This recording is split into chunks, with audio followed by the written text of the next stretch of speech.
All right, we're recording. So even though you can't say anything, I'll make sure I don't say anything that I shouldn't say. All right, welcome everybody. We're up and running here.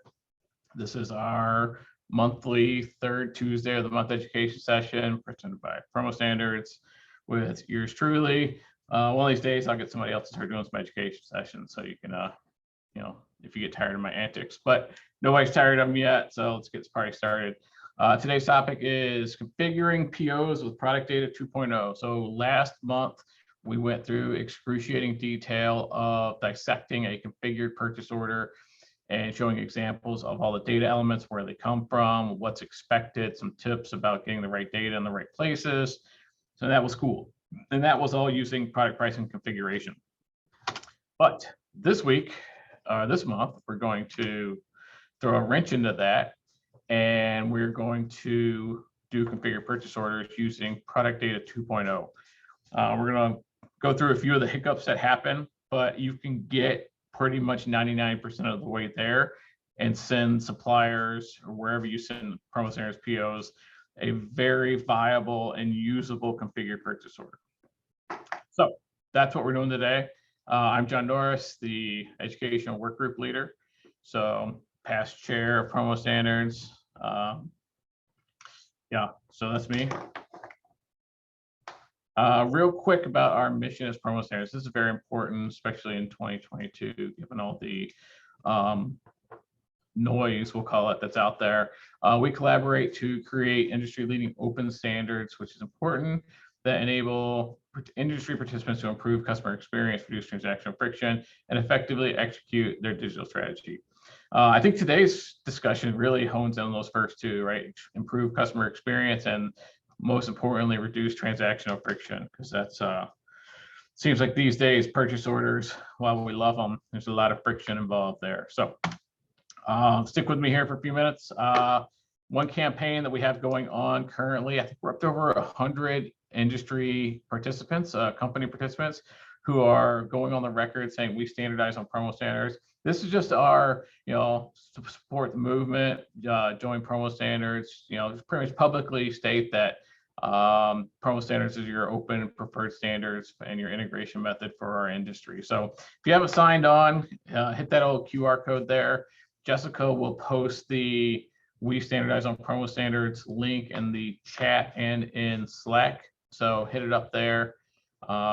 Obviously, 100 other companies have, figured that this is the way to go. So join on, don't be late.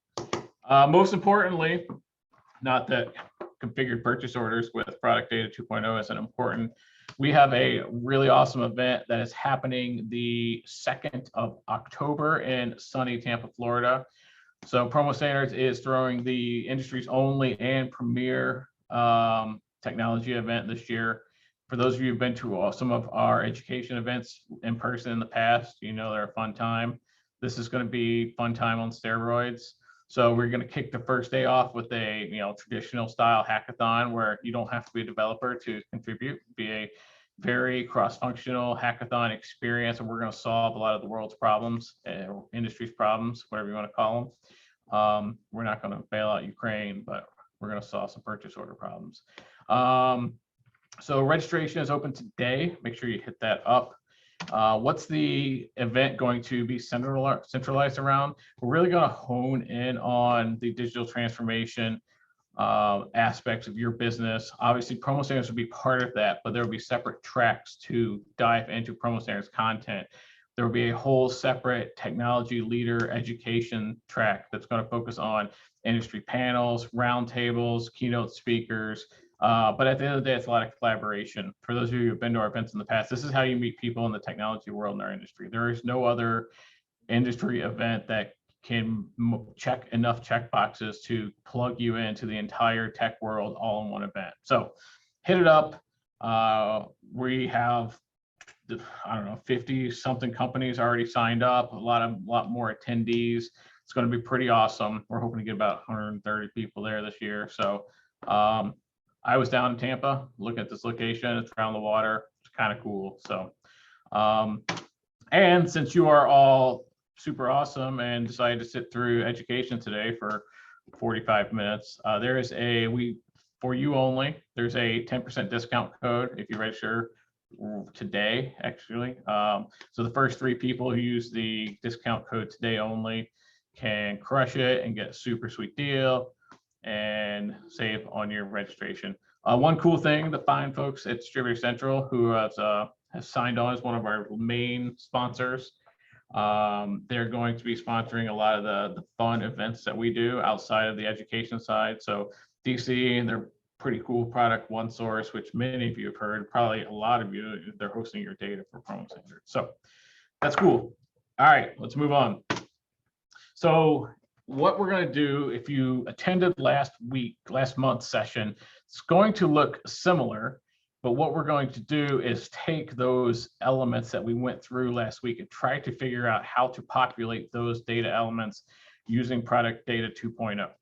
Right. So last month we focused very heavily in on what exactly are we calling a configured purchase order, right? We were trying to separate the confusion of simple versus blank versus sample versus configured, and we went through that in detail, and that's actually posted on our YouTube channel. Jessica has posted it in Slack, the recording. So if you missed it, definitely hit that up. So that's important. So this is, we're going to kind of do a simple on steroids that gets you configured enough. Right now, I find it somewhat ironic that the definition of configured is the data is sent over in conjunction with the supplier's product pricing configuration web service. So while, I guess technologists cringe at the word, hack, but we're going to try to figure out how to create a hacked configured PO version without PPC. It's possible, and we're going to hopefully prove to you it's possible in the next 30 minutes here. So backing up to frame of reference from last time, the difference between a simple and configured purchase order is pretty much, there's 5 elements of a purchase order within the PromoStandards spec. There's the PO and line items. That's pretty much, without this, I'm dead in the water, right? You need to tell me what I'm doing with this thing and what you're ordering. Now, the configured part is what our industry does, which is decorations, charges, pricing, locations, artwork, all typeset, embroidery, lines, stopping, PMS color matches, all that fun stuff lives in those last 3 sections of configured. Now, the issue is, where are you getting all this data to fill in both the line item configuration and the location? So what we want to do is focus on these 3 elements here: line item, configuration, locations, mainly lines, parts, locations, and decorations, and how we can plug in those pieces with product data 2.0. So backing up slightly, product data 2.0 was the, as it sounds, second iteration of product data. The purpose of 2.0 was to create a standalone product data service that had pricing embedded into it. Now, it's not a configured pricing. It's basically, what is that thing that you're displaying on your website? So it's saying, here's my printed pricing, here's my blank pricing. It was more of a human readable data set, basically what everybody's dumping into their Excel files, what they're displaying on their website, but it's not exactly what PPC gives you, which is how you're pricing out orders, locations, all that fun stuff. But throughout the process, Product Data 2.0 provided us with enough standardized elements and fields to be able to process purchase orders. And that's kind of where we've derived this quasi hack to get the best of both worlds. So let's do this. So as you remember, the basic PO structure, there's a lot going on here, and I'm not going through all this, right? We're just going to focus on the important pieces for today. So this was our PO structure that we painfully went through last month, went through all this cool stuff. So, but we're going to focus, like we said, on the line item configurations, locations. So let's hit line items first. As you remember, there was a lot of things within the line items, elements, tolerance, details, programs, part information, the ship linking, which is a whole section we went over last month. But let's dive into this. So the important pieces that I need as a supplier in the line item details is, I need to know what product you're ordering, right? Give me the thing you want. Tell me how many of these things you want. And, ideally, give me the price of the thing that you want.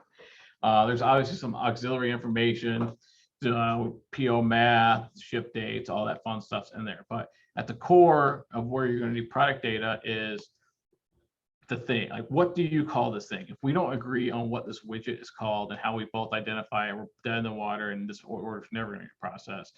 Humans are going to have to get involved, and big old womp womp. So on the left here is the product data elements. So what I've done is I've taken the product that I went through last month, which is on the right, product data PO 1.0, which is the purchase order generated, and on the left is product data 2.0. So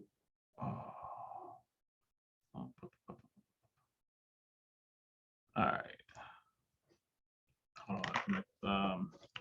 Low system resources. That's a big old. Okay, we're good. All right. Sorry, my computer's barking at me. So anyway, so on the left here is product data, the right's PO. That's cool. We can do this. So how and where are we going to get the elements we need to process a purchase order? All right. So obviously, product data 2.0 has product ID. Coincidentally, so does PO. So there's our product ID, right? We're going to take the product ID, which is one of the base elements of the product object, plunk it in there. Now we know what this thing's called. So here's where there's a slight disconnect, but something we can work around, right? So product data 2.0 list catalog, customer friendly, website friendly, whatever you want to call it, sell prices that are coded pricing. So what you are going to have to do if you want to get your price out of product data 2.0, pretty much calculate it based off the discount codes, price, discount code, multiplier, and blast it in there. It's nothing that's complicated that we're not doing every day in our lives anyway. So now we know where to get our price. Other thing here is now we know where to get our product name, right? So product name is not, or the description is not required, but if you want to throw it along. But the biggest piece of this whole element is give me the product ID. Give me my product ID, not something that's been made up. So now we're starting to build the pieces and elements here that we need. But the most important piece we went through last time was parts. You can tell me the product, which is the base unit, right? I know you can barely see me. So this is, I have this mug. It's the 234 PR. Well, that's great. It comes in 7 colors. If you don't tell me what color you want and what my color SKU is, then I'm going to have a hard time processing your order. So the color SKU is, in PromoStandards world, what we call parts, part IDs. So now the question is, how can we dig out the part ID from product data 2.0? Same deal, PO on the right, product data on the left, 2.0. Fortunately, as you see, I've collapsed a lot of this stuff on the left, but within product data 2.0, we have the part ID. So this part ID, this is where you get it, right? It's the description, and this is Starline's data for this bag, the same one I showed in the exact same order last month. So this is my part ID. Take it from product data, part array, product part array, or the product part object, blast it in over on the right. Now we have part ID. So we're slowly building up a configured PO. These are the basic elements that every supplier is going to need to process a machine readable configured purchase order. So that's cool. We're off to the races, right? Like I said, it's not rocket science. We can figure this out. So we've conquered the line item part relationship from product data. Now is where it gets less trivial and a little more interesting. So we're going to dive into this whole world of configurations and locations. So obviously the PO 1.0 spec specifies that you have to have within locations, a location, and then within that location, the method. Now there's all these auxiliary IDs. So this is 2 examples that I've shown of what it looks like when when the XML is filled out. So let's focus in on locations here and kind of, hopefully make this easy. So over here on the left is product data 2.0, same product that we've been using the entire time. Over here on the right is the purchase order element that has been generated for the locations. So let's do this. So on the left here, we have the decoration name, right? That's important. So we're gonna get to the IDs in a second. And then obviously in product data 2.0, we have the location name. So you can get the locations and the decoration names out of product data 2.0, put them in PO, no problem. Now, if you're following along as a skeptic and have done this in the past, you're probably about to say, well, decoration ID and location ID are required fields. So this is the first hack per se of what I would recommend doing. So the whole purpose of decoration ID is to pull the decoration ID numerical ID out of PPC, but we're not using PPC, so we have no clue what this ID is called. We just have this human readable version that's over here on the left that has the decoration name, which in my instance is true color. I recommend blast, since it's required, blast a 0 in here. Why 0 instead of like 999? Well, I have a decoration ID called 999, and that's a problem. And other suppliers do too. But I doubt anybody has a decoration ID of 0. But the 0 is the trigger for me as a consumer of this data to know that I'm not getting, I'm not getting an ID. You have to send me something. Cool, send it. Same deal with location ID. This thing is also required. I guess as a general rule, blast in 0s. But here's the thing. If I see 0s there, but I'm matching identical decoration names based off of my own data, we're good to go. I don't need anything else. I don't have to do the double match of location ID and location name. Give me one of them that matches and I'm good. Now, the one we can match on here is from product data 2.0, right in this location decoration object or array that's over here in product data 2.0. Not a problem. So we have items, products, parts, methods, locations. Great. So now we're off to the running, except for this is the problem. So as I was preparing this presentation, I had forgotten about this and was quickly reminded that we have a problem with charges. So we're going to walk through how I would recommend tackling the charges problem, and we'll kind of sort it out as we go. But as you know, charges exist off of configurations in the purchase order element, right? There was that big tree, which we're going to get back to, that we started off with. It pretty much goes products, parts, configurations, locations, decorations, and charges are bolted on the side of configuration for all the right reasons, because in our industry, what sets us apart is the customization aspect, and that typically comes along with charges. So on the right, I have two examples of what that charge array looks like, right? So pretty much the charge array has a charge name, some descriptions, some pricing, some other, type identifiers and quantities. So in our world, if I have a piece of drinkware, typically this comes along with a setup charge. And then sometimes, depending on methods, it has a run charge. So in our world, you typically see setups and runs, right?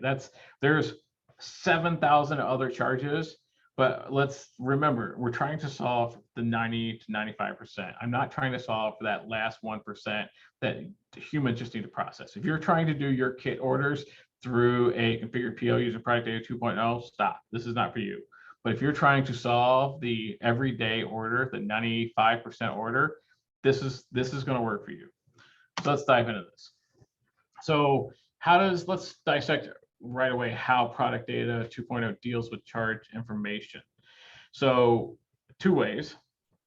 Pretty much in the real world, it deals with it in the product object. There's two fields, the default setup charge, which says, now the problem is this is a string, and basically this is what everybody pukes on their website at the bottom, and all those tabs and additional information where it'll be like setup charge 55 on a G per location, per color for pad print. That's great, right? It's great when humans are reading it, but now our conundrum is I have to get machine to read it, and that text is all over the place. So now this was intentional because product data 2.0 was made to be human readable information to populate a website. That was the purpose of it. Now we also did the same thing with default run charge. So this is the default run charge for this product. So this is not a problem yet. Then the other way that product data 2.0 deals with charges is it spells out, and I have an example over here on the right, what the decoration or location decoration object looks like. Pretty much it creates key value pairs for locations and decorations. And then there's some auxiliary information as like basically location, decoration, combo, default, right? What does that mean? Pretty much this combo, 1-2 combo saying, so in my example, the front pocket on method true color, which is our 4-color process, is the main one to go with. Now the next field is this included in the price? So if you set that flag, now I can build in the logic, say if price includes equals true, I don't have to carry along additional run charges. Now, if I had set that to false, I know as a consumer of this information that I have to now think about the concept of a run charge. So in your world and across the industry, I would say from this information alone, I now know that, true color front pocket on this bag, I don't have to do a run charge. I'm going to slap on there a setup charge if that's what I do with the supplier. You and your supplier's distributor service provider relationship might not have charges in some of these instances, but that's what you're going to know on the back end before you get to this point. So let's keep going. Yeah, so all right. So the price includes, that's the trigger for additional runs and setups. Okay, so on the left here, same deal we've been doing the whole time. We have product data 2.0 on the right, PO 1.0. So we have to figure out how we're going to do this. So this is an example down here of the default setup charge. Now, if you look at this, this is gross, right? You're probably cringing. So how in the world am I supposed to take these two, the default setup charge, this is a typo for me, and the default run charge, and puke them into the purchase order? Obviously, I can't parse out this information reliably because if you're integrated with 50 suppliers are going to have this information completely different. So basically, this is not the way to go. Trying to take this and yes, now you can put it back into the description the same way it came out, but we're trying to get machine readable purchase orders, not the same old stuff that humans are reading. So this is not going to work for us, but it gets us somewhere and it's close. Next question, obviously, if there's information, you can obviously filling in the charge name, filling in the charge type, setups, run charges, that's easy. But what we care about at the end of the day is what do I charge for this thing and is it required? We know what's required from the last slide where it has the is this included in price, that we've solved the is it required problem. But what we haven't solved is what the heck do I actually charge for this, because there's some mumbled coded text in the other side. So I've pretty much come up with three possible options to solve this. And it looks like I left my bantering and comments in the comments. So you have option one is parse. So do you want to parse that crazy string out of 2.0? My general comment there is wolf, right? No, I don't think we want to do that. Option two is not the worst option in the world, which is ignore, right? Leave it blank, let the supplier add them on their end. Now, large distributors and service providers are cringing at this because now you know that the supplier is going to tack on some sort of charge to your PO, and that's really not going to work for you, right? But if you're looking to get that purchase order through and just send it, this is a great way. If you just know that the supplier is going to add a fixture setup charge anyway, our business logic, when we process it, if you left a setup charge off and we know it's supposed to be there, we're adding it anyway, right? We respect our relationship with our supply chain, but at the end of the day, we're going to data qualify everything that comes through and fix it. Now we'll let you know that we fixed it, but we're going to keep moving it. I think the easiest thing to do is what I say on the right is a supplement. I think you can supplement offline charges. Now, if you think about it and try to not build a rocket ship here, there are basic setup and run charges per decoration method per supplier. I know every time I do a piece of drinkware, laser engrave at Starline, there's a setup charge and there's X run charge when applicable. Now you'll know it's applicable back from the logic we just went through. I know that every time I do a bag and do silkscreen, it's X. Now, if you could just record those 10 to 15 pieces of data per supplier, you now know what the standard setup charges are. Is this going to cover the 7 location, 8,000 thread count embroidery job? No. But is this going to catch? I did a analysis here internally. This would cover, if you get the default setup and the default run charge, you get 95% accuracy on your order placement here. So it works. We do this here at Starline with service providers and distributors every day with this exact same method. Now, I don't want to be drugged for not pushing product pricing configuration, but I get it's not for everybody, and the data for everybody is not there. This is a way, if you can just plug in a standard list of runs and setups per supplier, it's not that bad. So I would kind of lean to either supplement or ignore. I would give up on parsing. I think it's just the wild, wild west, and it's not a good way to go. One note for suppliers on this concept of charges, and I might get drugged for this one too. Decomplicate your charges. It's ridiculous. If you look at how things are being priced, it's ridiculous. I know that PromoStandards isn't going to tell people how to price their product. That's none of our business. We're creating standards. But I just think at the end of the day, just look at your data structure and look at how it fits into the standards. I think a lot can be done by taking a step back and solving for the 95 and not the 5. Look, like if 5% of your products are causing you 99% of your headaches, like cool, do that stuff offline, right? But the decomplication issue here is solving for the 95%. And in our world, look, if somebody sends me an electronic PO, I have a lot more leniency for how these charges are coming through. The biggest thing, I said this for the last 3 months straight, provide guidance. Don't do integrations and onboard integrations blind. You have to have some conversations. You have to have some sort of documentation for what you expect and where. For example, this is our standard setup for this, for laser engraving. Our standard setup is $55 on a G, 60 on a G, 45 on a G, whatever you want to call it.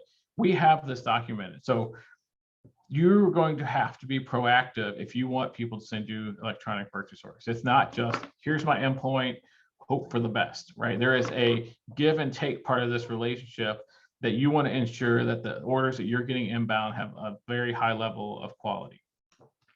Cool. And then at the end of the day, you're going to need to map these charge names. Now, hopefully, since they're using product data 2.0, your charge ID and charge name, back up, location name, charge name, and declaration method name are going to be identical matches. But I've learned things can go sideways. You're going to have some sort of mapping to handle exceptions. Just that's the reality of the situation. Okay, so taking 1,000 steps back, we've pretty much identified the product, part, location, method. That stuff's easy. The real headache of this whole thing is charges. And obviously, what makes our industry unique is the fact that the things we do often carry those auxiliary charges. So come up with simple solutions of standardizing your processes and data to pull that information. So the one piece that we have mostly ignored in this, and I don't want to just blow by it at 1,000 miles an hour, but artwork, right? So at the end of the day, we have all this stuff, but we do a specific set of instructions to this location, method, line item, part, all that fun stuff.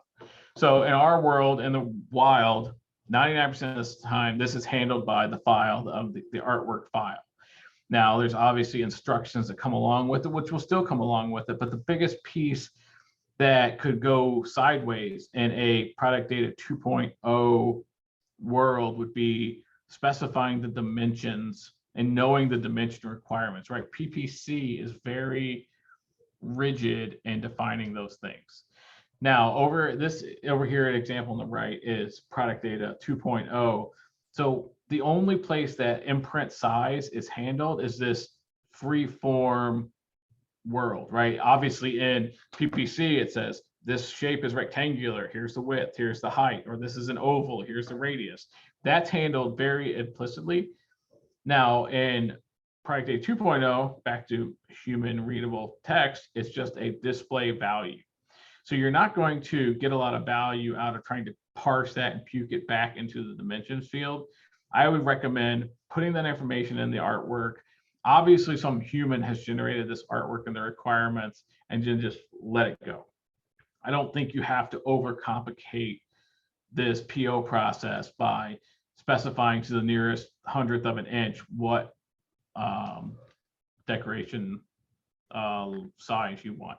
Put it in the art file, send the art file. Now you don't have to worry about that. There's probably some suppliers that are cringing right now when I say all this, but look, this works. I'm doing this every day with dozens of people. This gets you to the promised land here. All right, so kind of what have we covered? Like I said, today was going to be short and sweet, so this is a good one. So simple POs made configured, right? What are the 4 big steps that you really need to tackle, right? Number 1, full product ID, part ID, price from PO 2.0. That's all there, very doable, no problem. Obviously, the most important piece there is part ID. I need to know what thing, color, variant, size, whatever it is you're ordering. I get that from part ID. All right, number 2, populate locations and decoration methods from the location decoration object, right? That's that key value pairs. That information exists in there. Now, suppliers, you're going to need to map that back to your IDs and method IDs once you consume those, but that's easy. It's what we do every day. 3 is what we just went through, which is the headache of this process, is implement a charge solution. So obviously use the location decoration object to determine when you should and shouldn't charge additional charges, additional setups. That's easy. That's the logic. And then the X factor of this whole process is create simple logic for standardized charges and setups by decoration method. If you can get over that hurdle, you're off to the races. And then number 4, pass in 0 for required IDs when you don't have them. Fine. I mean, we can look. I think one thing we can do is we'll task the best practices committee of PromoStandards to tackle this issue and kind of summarize some of these things and the best practices, and we'll publish them on PromoStandards.org for everybody. So basically, if you get these 4 things ironed out with obviously the other elements such as shipping information, all that standardized stuff, just send it, right? This is good enough for me to process a configured purchase order and to not stop your order and get humans involved. Give me these things, we're off to the races. I've talked to probably a half dozen other suppliers about this.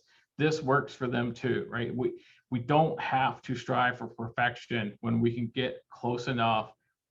We'll map some stuff and send it. Back to my soapbox I've been saying forever. Suppliers, provide guidelines for how you want to handle charges, right?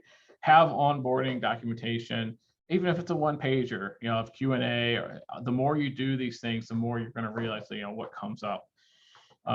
I've seen from the distributor service provider standpoint, anytime you can provide your standard list of charges, a lot of companies have, this is what we call charges: setup charge for laser, setup charge for pad. That's cool. Like, give me that list. I'll pre-map that stuff on my side. So when I do get these wonky things, I know what to do with them. Solves, I would say, half the problems with purchase orders. So that's cool. Lastly, look, I know I've grossly simplified this process, right? I get it, but I've grossly simplified it because I think there is a simple solution to this problem. Get over the charge problem. That's the biggest hurdle. But you can tell me the things that you're ordering and how you're decorating them and where you're decorating them. If I got that on 95% of my orders that came in here, we'd be running around the building high-fiving each other nonstop, right? The basic information is very obtainable with a very standardized piece of data, which is product data 2.0. So that's that. Like I said, today was going to be a short one. Most importantly, education event, we just knocked out June. Next month, there is a order shipment notifications 2.0. We're going to deep dive that. It's a members only event. I think it's very important to sometimes circle back to the OG standards of promo standards, and the standards committee has worked through 2.0 OSN, which standardizes that standard to the rest of the schemas that we've done. And it solves some of the headaches that have kind of been plaguing that standard altogether. Most importantly, don't wait to register for Tampa. You know, we're going to be putting on a very aggressive recruiting campaign in the next week here. You know, if you want somebody at PromoStandards to talk to somebody at your organization about why you should go, hit us up, hit up Jessica. She'll match make. She'll make all that happen. So definitely register. It's going to be a badass event. I'm looking forward to it. We're going to have a full armada of all the PromoStandards peeps. We're going to have, you know, all the key tech organizations in the industry there representing. So it's going to be a good time. So with that, I'm going to stop the share. Okay, let's Lassie, you always have the top questions here. Okay. So Lassie's question here at 228, how do I filter out all the bad ones that I should not try to parse? So Lassie's parsing them. I would say the ones you don't want to parse, well, I mean, I don't know. I just wouldn't parse them in general. Because nobody's going to have standardized way they represent this. Remember, humans are typing this in. People aren't concatenating these strings together. I was just kind of, I know it's a cop out of the answer, but I just wouldn't parse. MDM, is there a clear outline of how to interact with the API at a general level, documented anywhere? Is there anywhere that responses? Okay. MDM, there is once you're logged into the PromoStandards.org site, there's a link to the PromoStandards validation tool. So what I would recommend is partner with a supplier or somebody who's hosting an endpoint to get example responses using the web service validation tool. Maybe I'll do a quick snippet and we'll post it on YouTube of how to use that validation tool. But essentially, you plug in the parameters and then it kicks out sample responses in text format. So that way you don't have to write the code to look at it. I would recommend using that. Is there a documented way? Right now, the response is no, but I know the best practices committee can tackle that in their next meeting. So Aaron and crew, if you guys are listening, that's probably a good one to handle. Let's hit the actual Q&A. Yes, this is recorded and will be posted probably today or tomorrow to YouTube. So if you missed something or want to go back, or if you want to, my recommendation, if you didn't see last month, watch that one first, then watch this one. Probably makes a lot more sense. And then Carlos, Jessica will post the YouTube channel of where these things are recorded to. It gets buried in Slack pretty quick, I get it. So, okay. Having said that, we are done with this party here. Thank you, everybody. Next month, third Tuesday of the month, 2:00 p.m. Eastern. Go register for the Tech Summit Hackathon. Be there. Let's have a good time. All right. Thanks, everybody.